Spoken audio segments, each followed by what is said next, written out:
Hey, Dice Rollers, Paul here, and I'll be your DM for a while.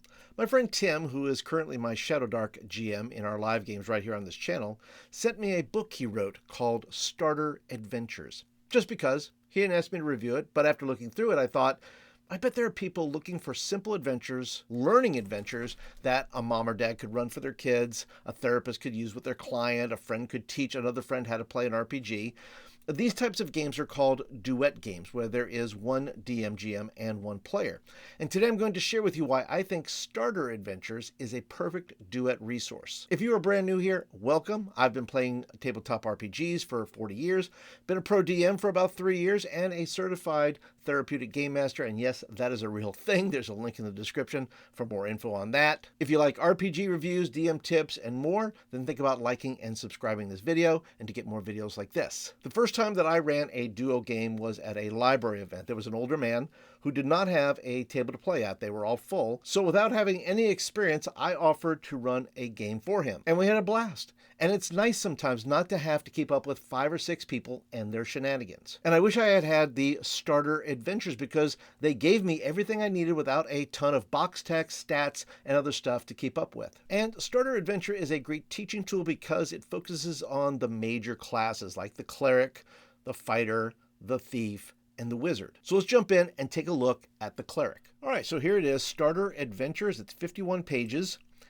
Written by Tim Shorts, some great cover art by Jason Schultes, interior art and so forth. This is a really nice book.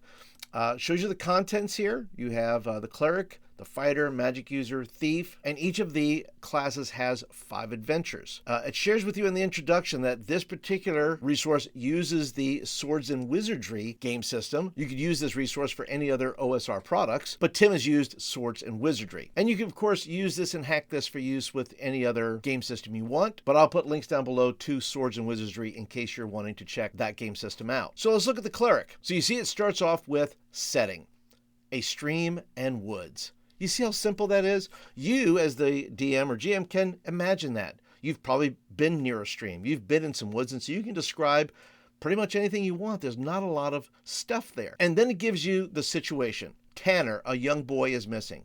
His parents, Evelyn and Matthew, have come to the temple pleading for assistance. And that's where the cleric comes in. The cleric is probably at the temple. The last time they saw Tanner, he was fishing by a creek, a short walk from their home. Evelyn is sobbing but manages. He goes there most days and knows to come home for lunch, but can't continue. Matthew picks up the story. Today she went to the creek and he wasn't there. She called for him, but there was no answer. She searched around the home, couldn't find him, and that's when she ran and got me from the field. Now, that's just the opening statement. That's what you, as the DM GM, would read whomever you're running the game for. But you don't have to read all the box text. You could simply read that and then ask the person you're running the game for, what would you like to do? Or would you like to ask any questions? And the rest of the text can be used by you as the DM just to kind of fill in the blanks and say, oh, there's footprints, or you hear screams from the woods. And once again, this is about teaching somebody that might be new to RPGs how to play a cleric. So as we go on to the next page, it gives you just a little bit more information. It shows that you're going to face 2 goblins, you can see right here. It gives you a little bit of a cropped field right here. And then it gives you a conclusion. Matthew and Evelyn, though their resources are few, can possibly assist the player in future adventures. Evelyn would make a great herbalist who can assist the player with poisons, diseases, and light wounds. Matthew knows the local area and lore and may be able to help clarify where things are located. And Tanner, he would be the player's first fan. When Tanner gets a few years older, he may want to learn the skill of an adventurer. If nothing else, when the player returns to the village, he will have a place to get a warm meal. Now that's the conclusion, but what this does is it offers you, the DM, a way to build a very small little scenario, have this cleric play this short encounter. It gives them a temple, gives them people to talk with, gives the player a mission. But if you go on to the second adventure, and you can play this you probably play the first adventure in an hour, so you could do it in a way that spaces it out, or you could play a couple in a row, whatever's comfortable for you. But then they have Restless Dead, a setting, a village. So now you have the temple that the cleric was a part of, inside of a village. So it's slowly starting to expand out. And I won't read the whole adventure to you. There are 2 skeletons, as you can see here in this particular adventure. So the threat level goes up a little bit. But in this conclusion, it says, the villagers are grateful and give several simple gifts, including 2 chickens and a little piglet named Charlie. And of course, the mystery of the unopened graves and why these skeletons rose from the ground can lead to another adventure. And here's the key right here. This scenario should help the player learn how his turn undead ability works.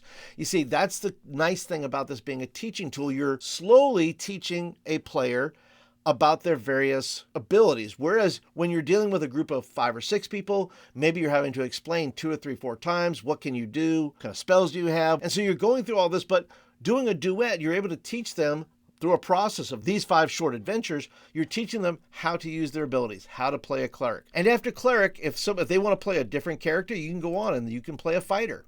And it gives you the same types of short scenarios that build on top of one another so they can learn how to play a fighter. And then it goes on to the magic user. And that way the player can learn how to use spells and so forth. And last but not least, it shows you the thief. Now this is one of my favorite ones because Tim has run some solo or duet adventures with me, especially when I'm being introduced as a new character. My newest character is Hobbs, and he's a thief. He belongs to a thieves guild. And in fact, the same boss that is used in our Shadowdark game, as far as my thieves guild goes, is taken from this adventure to steal a purse. Sardwin the Sharp. And Tim ran me through an adventure, got me kind of up to date, got me to learn a little bit more about the City of Scorn and who are the major players and so forth. So Duet Gaming became a valuable tool in me learning more about the world that he's built and about the character I'm playing, because then I built a backstory from that simple adventure. Now, as I said at the beginning, these short adventures also give you some backdrops, like it gives you a tavern right here, Red Bears. A larger adventure, Betrayal at Bender's End, gives you some new monsters,